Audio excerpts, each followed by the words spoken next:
Shalom Bapak Ibu, selamat pagi, sehat dan sejahtera selalu di dalam Tuhan. Pada pagi hari ini, saya akan menyampaikan firman Tuhan dengan topik sehati sepikir. Firman Tuhan diambil dari Roma 12 ayat 16. Demikian firman Tuhan. Hendaklah kamu sehati sepikir dalam hidupmu bersama. Janganlah kamu memikirkan perkara-perkara yang tinggi, tetapi arahkanlah dirimu kepada perkara-perkara yang sederhana. Jangan menganggap dirimu pandai. Dalam terjemahan Indonesia sehari-hari, di sini dikatakan, hiduplah rukun satu sama lain. Jangan bersikap tinggi hati, tetapi sesuaikan dirimu dengan orang yang rendah kedudukannya. Janganlah menganggap lebih pandai daripada yang sebenarnya.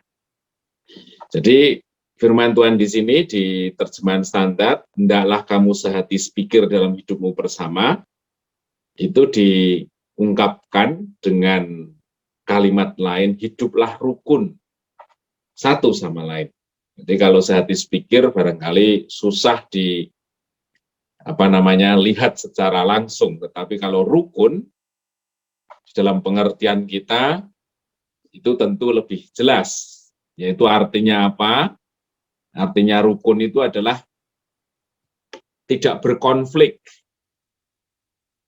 satu dengan lain di dalam satu hubungan yang harmoni, hidup berdampingan, dan hidup secara harmoni. Harmoni itu artinya melihat bahwa perbedaan yang membawa keindahan. Nah, kenapa jemaat Tuhan bisa begitu? Biasanya orang berbeda, clash, karena tidak cocok, dibesar-besarkan. Kemarin Pak Oscar sudah membicarakan mengenai mencari-cari persoalan. Perbedaan kecil bisa dibesarkan yang menyebabkan kita tidak bisa hidup berdampingan dengan harmoni. Tetapi di sini ada paradigma yang berbeda. Paradigmanya adalah lebih berharga memperhatikan, lebih berharga untuk berkorban, atau lebih berharga untuk memberi. Sehingga kita tidak memandang bahwa masalah yang kecil atau perbedaan itu justru membawa perpisahan, pertentangan, tetapi karena sikap kita selalu ingin berkorban, ingin memberi, ingin memperhatikan, maka yang ada justru perbedaan itu membuat satu harmoni yang indah. Kemudian arti hidup rukun yang lain itu tidak memberi ruang untuk tidak sepakat. Jadi dalam pikiran kita memang ada perbedaan pola pikir satu dengan yang lain, tetapi bukan itu yang digali, dieksplorasi, ditampilkan, tapi di antara satu dengan yang lain justru mengembangkan pola pikir yang berbeda, yang berkenan di hadapan Allah. Filipi 4 ayat 8. Kalau banyak orang, perbedaan itu membuat atau memperuncing prasangka yang buruk, karena itu dibesar-besarkan, ya. Tetapi dalam Tuhan, itu semua kita pangkas, kita potong, kita akhiri dengan cara pola berpikir kita, pola berpikir yang berkenan di hadapan Allah. Filipi 4 ayat 8. Jadi akhirnya saudara-saudara semua yang benar, yang mulia, yang suci, yang adil, yang suci, yang manis, yang sedap didengar, yang patut dipuji disebut kebahagiaan, itu pikirkanlah semuanya itu. Jadi rukun di sini bisa diartikan tidak berkonflik, yaitu tidak mencari-cari persoalan, tidak memberikan ruang untuk tidak sepakat, semua orang berpikir perkara-perkara yang tadi, Filipi 4 ayat 8, dan hidup berdampingan secara harmoni, mengutamakan untuk kita memperhatikan, memberi, berkorban, satu dengan yang lain. Kemudian di firman ini, itu pokoknya adalah tadi, hendaklah kamu sehati sepikir atau hiduplah rukun satu dengan yang lain. Kemudian kalimat yang berikutnya itu merupakan prasyarat.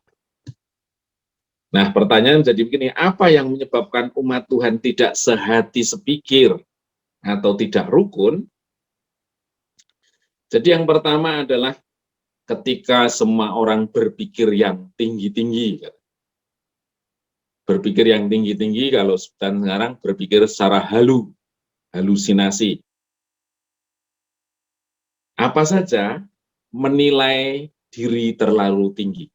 Nah, jadi orang memikirkan perkara yang tinggi itu pertama kali memikirkan diri kita terlalu tinggi.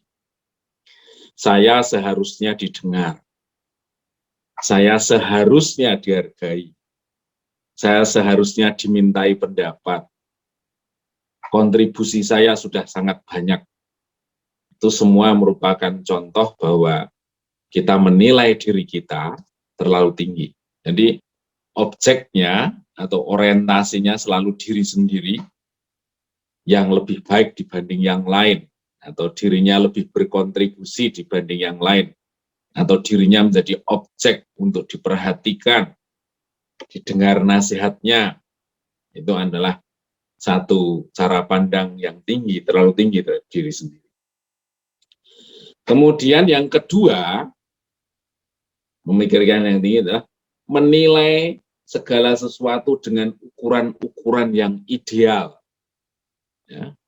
Orang yang idealis dalam kondisi tertentu bagus, tetapi kalau terlalu idealis, kita selalu melihat sesuatu yang ideal. Dia tidak melihat dirinya, tapi cenderung menjadi pengamat atau kritikus atau komentator. Sudah repot kalau dalam satu komunitas gitu, ada orang yang bertindak sebagai komentator. Seharusnya seorang pekerja Tuhan itu seperti ini, seperti itu. Seharusnya melayani itu seperti ini, seperti itu. Seharusnya membawa firman itu ini dan itu. Seharusnya gereja ini harus seperti itu. Jadi dia tidak melihat dirinya, tetapi menilai dengan sesuatu yang ideal, sementara dirinya tidak berbuat apapun. Nah, terus tetapi arahkanlah dirimu pada perkara yang sederhana. Itu seperti apa? Yang pertama adalah introspeksi diri. Seorang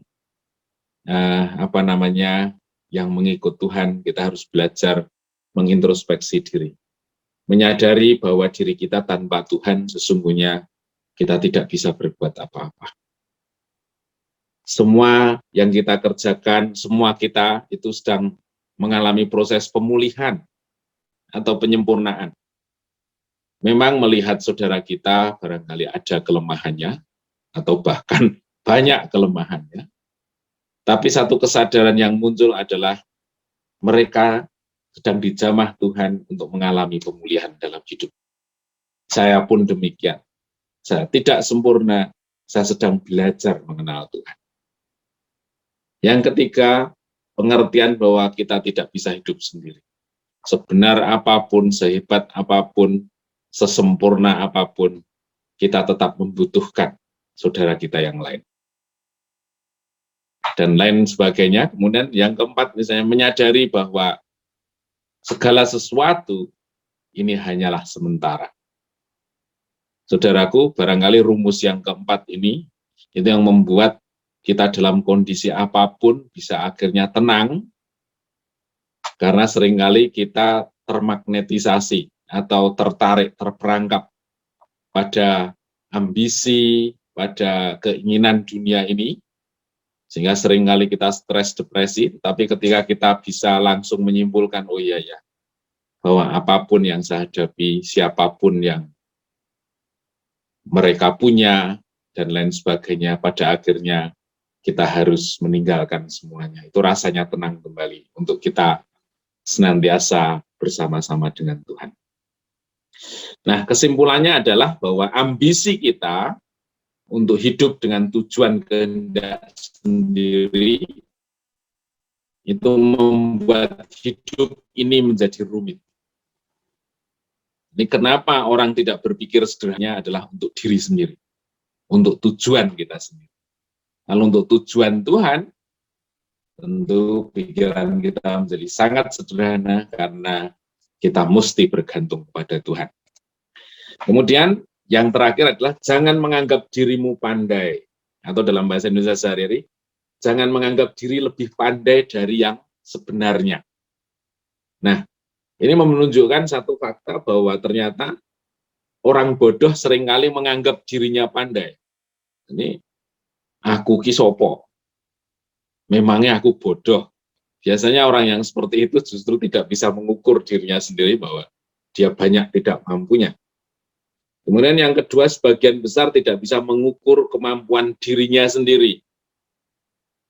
Jadi setiap orang punya kemampuannya, sehingga kita harus menyadari bahwa segala hal yang ada, yang hadir, yang menjadi kehendak pikiran kita itu, ada sesuatu yang kita tidak bisa. Dan kalau itu dipaksakan justru membuat hidup kita menjadi rumit, susah, tertekan, dan lain sebagainya. Kemudian menganggap diri kita pandai berdampak negatif untuk hidup kita. Jadi yang pertama, tidak bisa menghargai pendapat atau karya orang lain. Ada orang yang seringkali memenggal, memutus ketika orang lain berpendapat, punya ide. Itu karena kita menganggap diri kita pandai. Kemudian tidak memberi kesempatan orang lain menampilkan kemampuan dirinya. Jadi seolah-olah semua yang bisa itu adalah saya. Kita sendiri yang bisa, orang lain nggak bisa. Kemudian yang terakhir, yang paling parah adalah sulit diubahkan. Tidak bisa menerima nasihat, didikan, bahkan teguran Tuhan. Jadi orang yang menganggap dirinya pandai, dia tidak bisa dinasehati, dia tidak bisa menerima didikan dan proses teguran Tuhan. Demikian firman Tuhan, biarkan apa yang saya sampaikan saat ini menjadikan diri kita lebih berintrospeksi, yang pada akhirnya kita sungguh bergantung kepada Tuhan untuk membangun satu kehidupan yang semakin sehat di antara kita semuanya, orang-orang yang sedang mengalami proses pemulihan di dalam Tuhan. Terpujilah nama Tuhan, mari kita berdoa.